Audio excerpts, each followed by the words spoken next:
An article from the enterprise section of the Standard newspaper. This by Lord Hugo. By Lord Hugo Swire. Yeah, Lord Hugo Swire.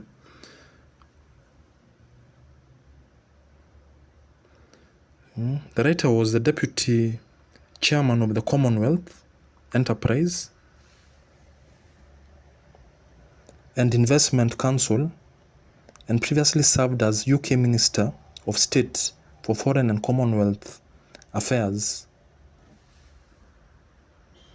The Commonwealth is very historical to East Africa, as Milton Obote's government was overthrown during a Commonwealth meeting in Singapore, and that's when Idi Amin Dada took over power, the reins of power in Uganda.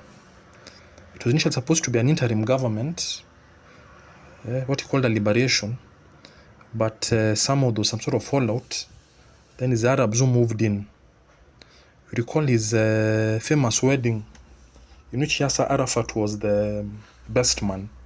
When he wedded his fourth wife, then he attacked South Africa shortly after that. He launched an attack at South Africa. So this column is titled "How Local Businesses Can Benefit from Commonwealth Amid New Interests."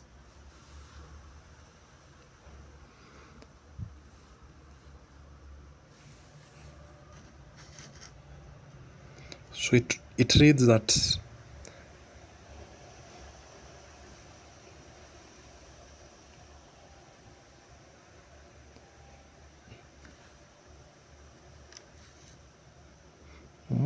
across the world, the economic uncertainty of the past few years has served as a stark reminder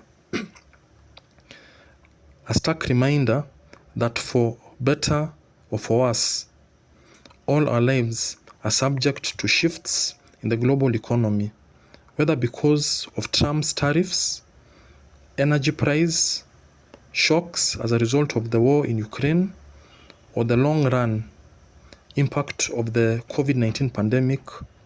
Billions of lives around the world have been shaped by events that took place thousands of miles away from them. We can't ignore the fact that we live in uncertain times, yet beyond the world's largest economies, it's often difficult to know how countries should navigate these headwinds. In times like this, it's more important than ever for the world's small, medium-sized, and developing economies to work together more closely. Just like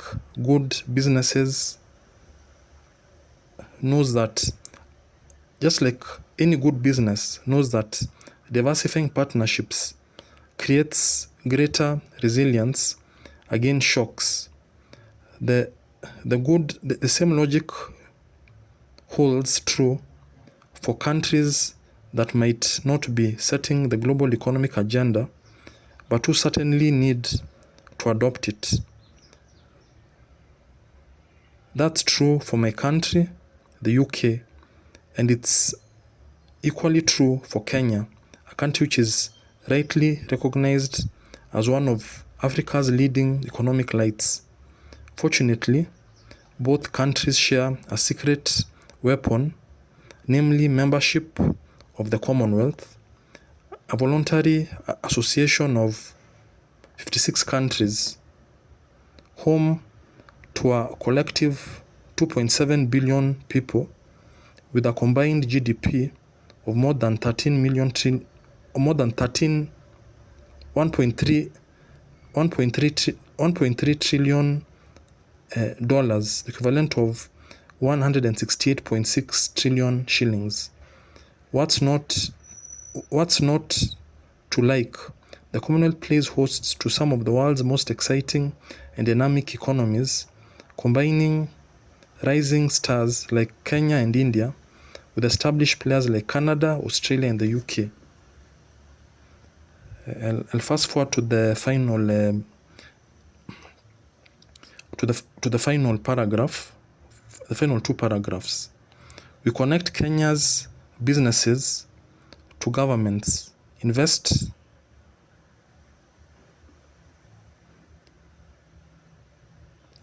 and major corporates across the Commonwealth network, helping them to access new markets, identifying strategic partnerships, and position themselves for global expansion. We also work to showcase Kenyan opportunities to international investors through curated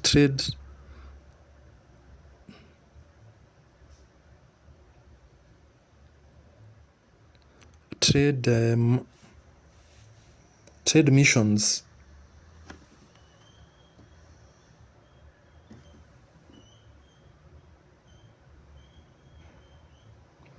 and high-level forums, unlocking interest in priority sections such as agriculture, manufacturing, the digital economy, and health care.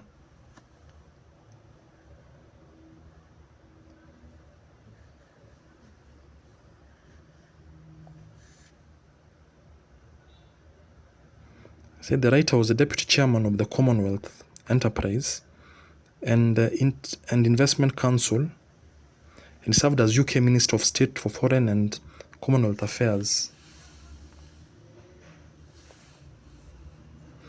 Tony Blair has set up base in the country, where there's some interest that he's working on, having been a former PM of the UK.